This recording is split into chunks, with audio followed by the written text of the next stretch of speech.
नमस्कार, स्वागत है आप सबका नारद टीवी पर। क्रिकेट को भारत में धर्म की तरह पूजा जाता है और इस खेल ने भारत को तमाम ऐसे खिलाड़ी दिए हैं जिन्होंने दुनिया भर में अपनी काबिलियत के दम पर एक अलग ही मुकाम हासिल किया और उन्होंने उस समय अपने प्रदर्शन को सबसे ऊंचाइयों पर पहुंचाया जब टीम को उसकी सबसे ज्यादा जरूरत थी। आज हम एक ऐसे ही क्रिकेटर की बात करने वाले हैं जिसने भारत को 2 विश्व कप जिताने में अहम योगदान दिया, लेकिन उसे वो सम्मान नहीं मिल सका जिसका वो हकदार था। हम बात कर रहे हैं गौतम गंभीर की। तो आज हम आपके साथ गौतम गंभीर के जीवन, क्रिकेट करियर और उनसे जुड़े कुछ अनसुने पहलुओं को साझा करने वाले हैं। तो आइए सबसे पहले उनके प्रारंभिक जीवन के बारे में जान लेते हैं। गौतम गंभीर का जन्म 14 अक्टूबर 1981 को दिल्ली में हुआ था। इनके पिता दीपक गंभीर एक बिजनेसमैन और मां सीमा गंभीर एक हाउसवाइफ हैं। आपको जानकर ये हैरानी होगी कि गौतम के जन्म के मात्र 18 दिनों के बाद ही इनके दादा और दादी इन्हें अपने साथ ले गए और उन्होंने ही इनका पालन पोषण किया। बचपन से ही क्रिकेट खेलने के शौकीन गौतम ने मात्र 10 साल की छोटी सी उम्र से ही क्रिकेट खेलना शुरू कर दिया था और उनके इस शौक को उनके मामा पवन गुलाटी ने पंख दिए, जिससे उनका भांजा क्रिकेट की दुनिया में कामयाबी की उड़ान भर सके। गौतम के मामा ने उन्हें क्रिकेट के गुर सीखने के लिए दिल्ली के लाल बहादुर एकेडमी में भर्ती करवा दिया। इसलिए गौतम अपने मामा को ही अपना गुरु मानते हैं। गौतम का घरेलू क्रिकेट करियर साल 1999 में शुरू हुआ जब उनका सिलेक्शन दिल्ली की रणजी टीम में हुआ, लेकिन उनके जबरदस्त प्रदर्शन पर सभी की नजर साल 2002 में पड़ी जब उन्होंने लगातार 2 दोहरे शतक जड़े। इनमें से एक दोहरा शतक जिम्बाब्वे के खिलाफ लगाया गया था। इसके बाद चयनकर्ताओं ने साल 2003 में उन्हें भारतीय टीम में जगह दे दी, लेकिन ये वो दौर था जब भारतीय वनडे टीम में सचिन तेंदुलकर, सौरव गांगुली और वीरेंद्र सहवाग के रूप में 3 ओपनर बल्लेबाज पहले से ही मौजूद थे। ऐसे में एक और ओपनर बल्लेबाज के रूप में टीम में जगह बनाना गंभीर के लिए सबसे बड़ी चुनौती थी, लेकिन गंभीर को मालूम था कि अगर उन्हें क्रिकेट की दुनिया का चमकता सितारा बनना है तो उन्हें इन तीनों के बीच में ही अपनी जगह बनानी होगी और प्रदर्शन करना होगा। लेकिन जिस सीरीज में गंभीर को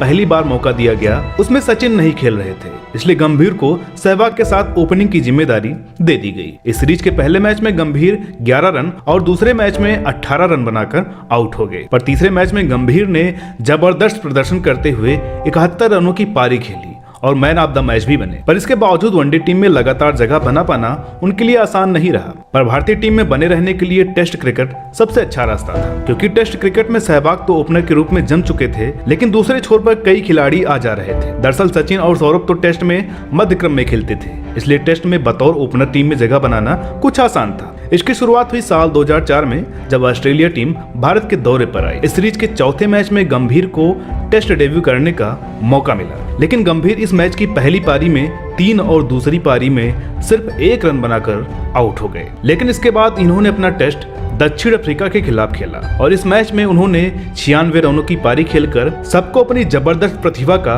परिचय दे दिया। लेकिन अगले कुछ मैचों में वो अपना प्रदर्शन बरकरार नहीं रख सके और उन्हें टेस्ट टीम से बाहर निकाल दिया गया, लेकिन वनडे टीम में वो खेलते रहे। हालांकि जब साल 2007 का वनडे विश्व कप हुआ तो उन्हें एक बार फिर से नजरअंदाज कर दिया गया, क्योंकि टीम में सचिन, सौरभ और सहवाग मौजूद थे। इस कदर टीम से बाहर होने पर गंभीर बिल्कुल टूट से गए और उन्होंने क्रिकेट छोड़ने का मन भी बना लिया। लेकिन गंभीर ने क्रिकेट के अलावा कभी किसी और क्षेत्र में जाने के बारे में सोचा ही नहीं था, इसलिए उन्होंने अपने आप को प्रेरित किया और नए सिरे से टीम में जगह बनाने की कवायद में जुट गए। फिर उन्हें इसी साल बांग्लादेश टूर के लिए टीम में सेलेक्ट कर लिया गया। गंभीर ने इसे जीवन का दूसरा मौका समझकर इस मौके को पूरी तरह से भुनाने का संकल्प ले लिया। इस सीरीज में गंभीर ने शतक जड़कर अपने आलोचकों को करारा जवाब भी दे दिया। फिर इसके बाद गंभीर ने पीछे मुड़कर नहीं देखा और क्रिकेट की नई ऊंचाइयों को छूने लगे। इसके बाद गंभीर को 2007 के आईसीसी वर्ल्ड कप 2020 के लिए भी भारत की टीम में चुना गया, जिसे भारत ने दक्षिण अफ्रीका में जीता था और फाइनल में पाकिस्तान को हराया था। गंभीर ने क्रिकेट के इस सबसे छोटे रूप में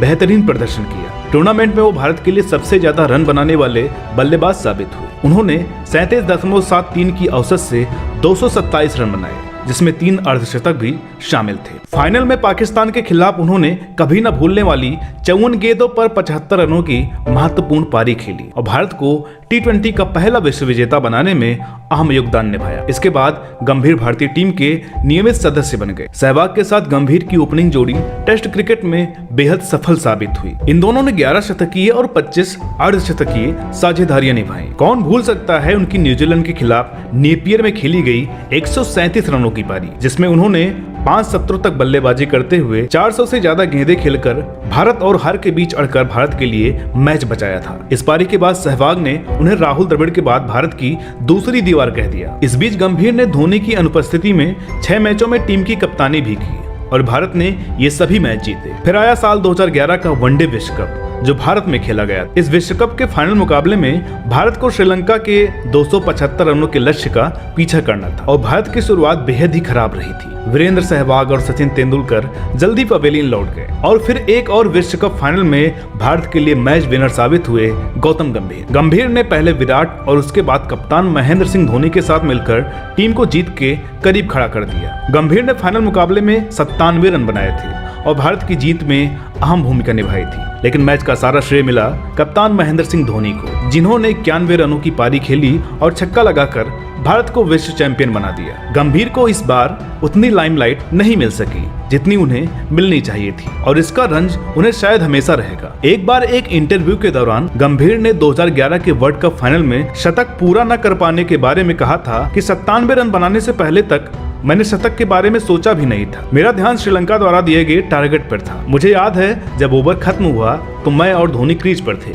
धोनी ने मुझसे कहा कि तुम 3 रन बना लो और अपना शतक पूरा कर लो। गंभीर ने कहा यदि धोनी ने मुझे शतक का याद न दिलाया होता तो मैं आसानी से शतक पूरा कर लेता, लेकिन शतक बनाने के चक्कर में मैंने रैश शॉट खेला और अपना विकेट ही गंवा दिया। गंभीर का विवादों से भी गहरा रिश्ता रहा, फिर चाहे ऑस्ट्रेलियाई और पाकिस्तानी खिलाड़ियों को गाली देने का मामला हो या धोनी के फैसलों पर सवाल उठाने का। गंभीर को जो ठीक लगा उन्होंने वही किया। गंभीर ने धोनी के ऑस्ट्रेलिया में साल 2012 में खेली गई सीरीज के दौरान सचिन तेंदुलकर, वीरेंद्र सहवाग और उन्हें एक साथ टीम में नहीं खेलने के फैसले का विरोध भी किया था। गंभीर ने कहा था कि ट्राई सीरीज में धोनी ने कहा था कि वह हम तीनों यानी कि सचिन, सहवाग, गंभीर को एक साथ नहीं खिला सकते क्योंकि उन्हें 2015 वनडे विश्व कप के लिए टीम तैयार करनी है। यह एक बड़ा झटका था। मुझे लगता है कि मेरी जगह किसी भी क्रिकेटर के लिए यह तगड़ा झटका होता। गंभीर हमेशा से ही एक ऐसे खिलाड़ी रहे जो दबाव में नहीं रहना चाहते थे, फिर चाहे वो दबाव विपक्षी टीम के खिलाड़ियों का हो या फिर टीम मैनेजमेंट का। शायद इन्हीं वजहों से गंभीर का करियर भी दांव पर आ गया। इसी बीच गंभीर आईपीएल में कोलकाता नाइट राइडर्स के कप्तान बने और उन्होंने 2 बार अपनी टीम को आईपीएल खिताब जिताया। गौतम गंभीर एक ऐसे खिलाड़ी जो हमेशा जूझ कर नए अवतार में नजर आता था, लेकिन साल 2016 में जब इस जुझारू खिलाड़ी को टीम से बाहर किया गया तो फिर वो कभी किसी अवतार में वापसी करने में कामयाब नहीं हो सका और आखिरकार जब उन्हें लगा कि अब भारतीय टीम की जर्सी उनके नसीब में नहीं है तो उन्होंने 4 दिसंबर 2018 को क्रिकेट को अलविदा कह दिया।